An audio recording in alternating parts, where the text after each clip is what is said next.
ನಮಸ್ಕಾರ ಸ್ನೇಹಿತರೆ, ಫೋಕಸ್ ಮತ್ತೊಂದು ವಿಡಿಯೋಗೆ ಸ್ವಾಗತ.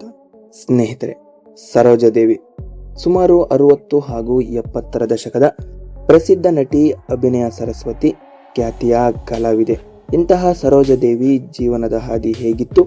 ಇನ್ನು ಸ್ನೇಹಿತರೆ, ಸರೋಜಾದೇವಿ ಅನುಭವಿಸಿದಂತಹ ನೋವುಗಳು, ಇನ್ನು ಸಾಮಾನ್ಯ ಹುಡುಗಿ ಚಿತ್ರರಂಗಕ್ಕೆ ಬಂದಿದ್ದು ಹೇಗೆ, ಹಾಗೆ ಇವರ ಗಂಡ ಯಾರು, ಇವರಿಗೆ ಮಕ್ಕಳೆಷ್ಟು, ಎಲ್ಲವನ್ನ ಈ ಇಂಟ್ರೆಸ್ಟಿಂಗ್ ವಿಡಿಯೋದಲ್ಲಿ ನೋಡ್ತಾ ಹೋಗೋಣ.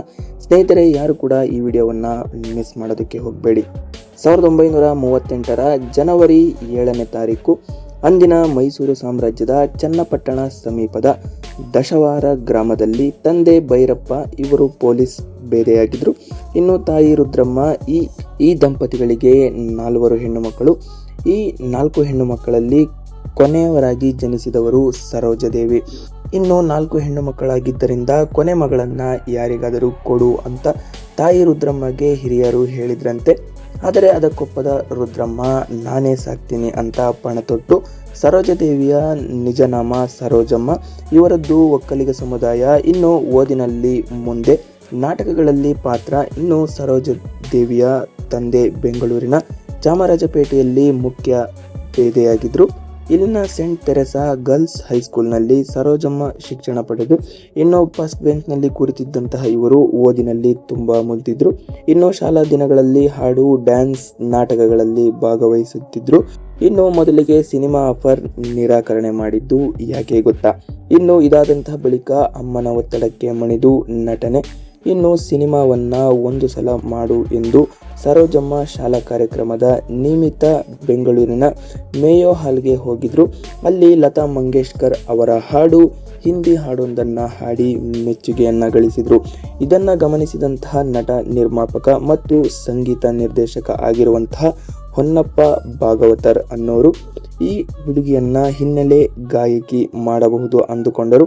ನಂತರ ಇನ್ನೂ ಒಂದು ಹೆಜ್ಜೆ ಮುಂದೆ ಹೋಗಿ ತಾವೇ ನಿರ್ಮಾಣ ಮಾಡುತ್ತಿರುವಂತಹ ಮಹಾಕವಿ ಕಾಳಿದಾಸ ಸಿನಿಮಾಗೆ ಹೀರೋಯಿನ್ ಆಗಿ ಹಾಕಿಕೊಳ್ಳಲು ನಿರ್ಧರಿಸಿದ್ರು.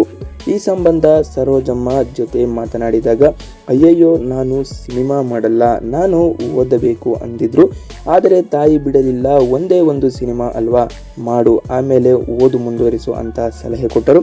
ಅದಕ್ಕೆ ತಾಯಿಯ ಮಾತಿನಂತೆ ಒಪ್ಪಿಕೊಂಡಂತಹ ಸರೋಜಮ್ಮ 1955ರಲ್ಲಿ ತೆರೆ ಕಂಡ ಮಹಾಕವಿ ಕಾಳಿದಾಸ ಸಿನಿಮಾ ಮೂಲಕ ಚಿತ್ರರಂಗಕ್ಕೆ ಎಂಟ್ರಿ ಕೊಟ್ಟರು. ಆಗ ಇವರಿಗೆ ಸ್ನೇಹಿತರೆ ಕೇವಲ 17 ವರ್ಷ ವಯಸ್ಸು. ಸಾಲು ಆಫರ್, ಬೇಡಿಕೆಯ ನಟಿ.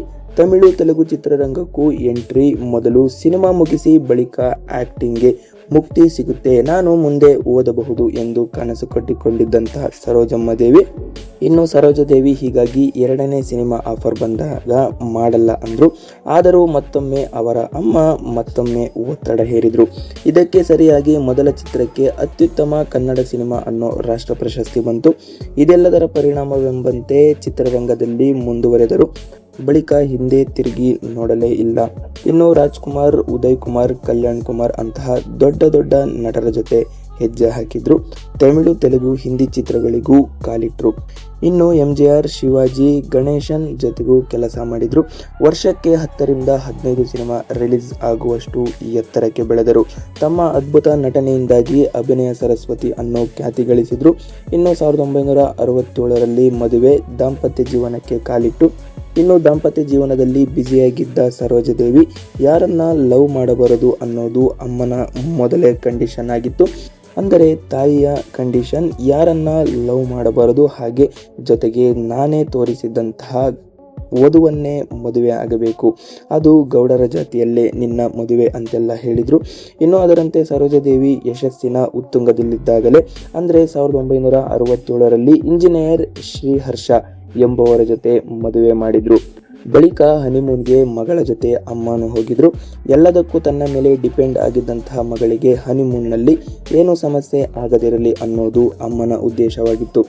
ಇನ್ನು ಮದುವೆ ಬಳಿಕ ಚಿತ್ರರಂಗವನ್ನು ಬಿಡುವಂತೆ ಸಲಹೆಯನ್ನು ಕೊಟ್ಟಿದ್ರು. ಆದರೆ ಅಮ್ಮ ಚಿತ್ರರಂಗ ಮುಂದುವರಿಸು ಎಂದು ಹೇಳಿದ್ದು. ಇನ್ನು ಈ ದಂಪತಿಗಳಿಗೆ ಭುವನೇಶ್ವರಿ, ಇಂದಿರಾ ಪರಮೇಶ್ವರಿ ಮತ್ತು ಗೌತಮ್ ರಾಮಚಂದ್ರ ಎಂಬ 3 ಮಕ್ಕಳಿದ್ದಾರೆ. ಇನ್ನು ಇಂದಿರಾ ಗಾಂಧಿಯ ದೊಡ್ಡ ಅಭಿಮಾನಿಯಾಗಿದ್ದ ಸರೋಜಾದೇವಿ ತಮ್ಮ 2ನೇ ಮಗಳಿಗೆ ಇಂದಿರಾ ಪರಮೇಶ್ವರಿ ಅಂತ ಹೆಸರಿಟ್ಟಿದ್ದಾರೆ. ಇನ್ನು ಗುಂಡೂರಾವ್ ಪರವಾಗಿ MGR ಇನ್ನು ಗುಂಡೂರಾವ್ ರವರ ಪರವಾಗಿ MJR ಒಂದು ಸಲ ಪ್ರಚಾರ ಮಾಡೋದಕ್ಕೆ ಬಂದಿದ್ದಾಗ ಸರೋಜಾದೇವಿಯ ಮಗನನ್ನ ಎತ್ತುಕೊಂಡು ರಾಮಚಂದ್ರ ಅಂದಿರುವಂತೆ, ಹೀಗಾಗಿ ಆ ಮಗುವಿಗೆ ಗೌತಮ್ ರಾಮಚಂದ್ರ ಅಂತ ಹೆಸರಿಟ್ಟರು. ಇಂತಹ ಸರೋಜಾದೇವಿ ಕಲಾಕ್ಷೇತ್ರಕ್ಕೆ ನೀಡಿದಂತಹ ಕೊಡುಗೆಯನ್ನ ಆಧರಿಸಿ 1969ರಲ್ಲಿ ಭಾರತ ಸರ್ಕಾರ ಪದ್ಮ ಪ್ರಶಸ್ತಿ ನೀಡಿ ಗೌರವಿಸಿದೆ.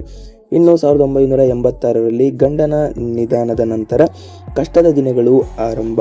ಸರೋಜಾದೇವಿಯ ಗಂಡ ಶ್ರೀಹರ್ಷ 1986ರಲ್ಲಿ ಹೃದಯಾಘಾತದಿಂದ ಕೊನೆ ಉಸಿರೆಳೆದರು. ಇದರ ಬೆನ್ನಲ್ಲೇ ಕಷ್ಟದ ದಿನಗಳು ಆರಂಭಗೊಂಡವು. ಇನ್ನು ವಿಧವೆ ಅಂತ ಹೇಳಿ ಸಮಾಜ ಇವರಿಗೆ ಸಾಕಷ್ಟು ಮಾನಸಿಕ ಹಿಂಸೆ ಕೊಡೋದಕ್ಕೆ ಶುರು.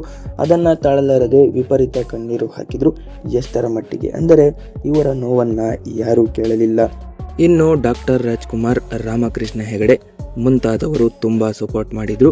ಎರಡನೇ ಮದುವೆಯಾಗುವಂತೆ ಅಮ್ಮನ ಒತ್ತಡ. ಗಂಡನನ್ನ ಕಳೆದುಕೊಂಡಂತಹ ಸರೋಜಾದೇವಿಗೆ ಎರಡನೇ ಮದುವೆಯಾಗುವಂತೆ ಅಮ್ಮ ಒತ್ತಡ ಹಾಕೋಕೆ ಶುರು ಮಾಡಿದ್ರು. ನಿಂಗಿನ್ನು ಚಿಕ್ಕ ವಯಸ್ಸು, ದುಡ್ಡು ಇದೆ, ಎರಡನೇ ಮದುವೆ ಆದರೆ ತಪ್ಪೇನಿಲ್ಲ ಅಂದ್ರು. ಆದರೆ ಸರೋಜಾದೇವಿ ಇದಕ್ಕೆ ಒಪ್ಪಲಿಲ್ಲ. ಇನ್ನು ನನಗೆ ಗಂಡ ಇಲ್ಲ, ನನ್ನ ಗಂಡನ ಸ್ಥಾನ ಅಂದರೆ ಶ್ರೀಹರ್ಷರ ಸ್ಥಾನವನ್ನ ಬೇರೆ ಯಾರಿಗೂ ಕೊಡೋದಿಲ್ಲ ಅಂತ ದೃಢ ನಿರ್ಧಾರ ಮಾಡಿದ್ರು. ಇನ್ನು 89ರಲ್ಲಿ ರಾಜ್ಯೋತ್ಸವ, 92ರಲ್ಲಿ ಪದ್ಮಭೂಷಣ, ಇಂತಹ ಸರೋಜಾದೇವಿಗೆ ಸಾಕಷ್ಟು ಪ್ರಶಸ್ತಿಗಳು ಕೂಡ ಸಂದಿಸಿವೆ. ಇನ್ನು ಸ್ನೇಹಿತರೆ, 2011ರಲ್ಲಿ ಬೆಂಗಳೂರು ವಿಶ್ವವಿದ್ಯಾನಿಲಯ ಗೌರವ ಡಾಕ್ಟರೇಟ್ ನೀಡಿತು. ಇದನ್ನ ತಮ್ಮ ಪತಿಗೆ ಡೆಡಿಕೇಟ್ ಮಾಡಿದ್ರು. ಇನ್ನು ಸರೋಜಾದೇವಿಯ 6 ಲಕ್ಷ ಸಂಭಾವನೆ, ಕೋಟಿ ಆಸ್ತಿ. ಇನ್ನು ಸರೋಜಾದೇವಿ 60-70ರ ದಶಕದಲ್ಲೇ 6 ಲಕ್ಷ ಸಂಭಾವನೆ ಪಡೆದಿದ್ರು. ಇನ್ನು ಬೆಂಗಳೂರು, ಮದ್ರಾಸ್ ಸೇರಿದಂತೆ ವಿವಿಧ ಕಡೆ ಆಸ್ತಿ ಮಾಡಿದ್ರು. ಇವರ ಆಸ್ತಿ ನೋಡಿ ಅಂಬರೀಷ್, ಇಷ್ಟೆಲ್ಲ ಆಸ್ತಿ ನಿಮಗೆ ಯಾಕೆ, ನನ್ನನ್ನ ದತ್ತು ತಗೊಳ್ಳಿ ಅಂತ ಕಿಚಾಯಿಸಿದ್ರು. ಇನ್ನು ಇವರ ಮನೆಯ ಬಾತ್ರೂಮ್ಗಳಲ್ಲೂ ಬೆಳ್ಳಿಯ ಚೊಂಬು, ಬಕೆಟ್ಗಳು. ಅಷ್ಟು ಶ್ರೀಮಂತ ನಟಿ ಸರೋಜಾದೇವಿ ಅನ್ನೋದು ಜಯಮಾಲ ಮಾತು. ಸಮಾಜ ಸೇವೆಯಲ್ಲೂ ಎತ್ತಿದ ಕೈ ಸರೋಜಾದೇವಿ. ಶಾಲೆಗಳಿಗೆ ಹಣಕಾಸಿನ ನೆರವು ನೀಡುತ್ತಿದ್ರು. ಇನ್ನು ಕೊರೋನಾ ಟೈಮ್ನಲ್ಲಿ ಚಿತ್ರರಂಗದ ಸಿಬ್ಬಂದಿಗೆ ಸಹಾಯ ಮಾಡಿದ್ದರಂತೆ. ಎಂತಹ ಅಭಿನಯ ಸರಸ್ವತಿ. 2025ರ ಜುಲೈ 14ನೇ ತಾರೀಕು ವಯೋಸಹಜ ಕಾಯಿಲೆಯಿಂದ ಕೊನೆ ಉಸಿರೆಳೆದ್ರು. ಇವರಿಗೆ 87 ವರ್ಷ ವಯಸ್ಸಾಗಿತ್ತು. ತಮ್ಮ ಸಾವಿನ ಬಳಿಕ ಬಡವರಿಗೆ ಏನೆಲ್ಲ ಸಹಾಯ ಮಾಡಬೇಕು ಅನ್ನೋದನ್ನ ಇವರು ವಿಲ್ನಲ್ಲಿ ಬರೆದಿದ್ರು. ಇನ್ನು ಸ್ನೇಹಿತರೆ, ಜೊತೆಗೆ ನೇತ್ರದಾನವನ್ನ ಮಾಡಿ ಮಾದರಿಯಾಗಿದ್ದಾರೆ. ಹಾಗಾದ್ರೆ ಸ್ನೇಹಿತರೆ, ಸರೋಜಾದೇವಿ ಜೀವನದ ಹಾದಿ ಹೇಗಿತ್ತು ಅನ್ನೋದು ಸೇರಿದಂತೆ ಹಲವು ವಿಚಾರಗಳನ್ನ ತಿಳಿಸಿಕೊಡುವಂತಹ ಪ್ರಯತ್ನ ಈ ವಿಡಿಯೋದಾಗಿತ್ತು. ಹಾಗಾದ್ರೆ ಈ ವಿಡಿಯೋ ಬಗ್ಗೆ ನಿಮ್ಮ ಅನಿಸಿಕೆ, ಅಭಿಪ್ರಾಯವೇನು ವಿಡಿಯೋ ಕಮೆಂಟ್ ಬಾಕ್ಸ್ನಲ್ಲಿ ತಿಳಿಸಿ. ಇದೇ ರೀತಿ ಹೆಚ್ಚಿನ ಮಾಹಿತಿಗಾಗಿ ನಮ್ಮ ಚಾನೆಲ್ ಅನ್ನ ಲೈಕ್ ಮಾಡ್ಕೊಳ್ಳಿ, ಹಾಗೆ ಸಬ್ಸ್ಕ್ರೈಬ್ ಮಾಡ್ಕೊಳ್ಳಿ.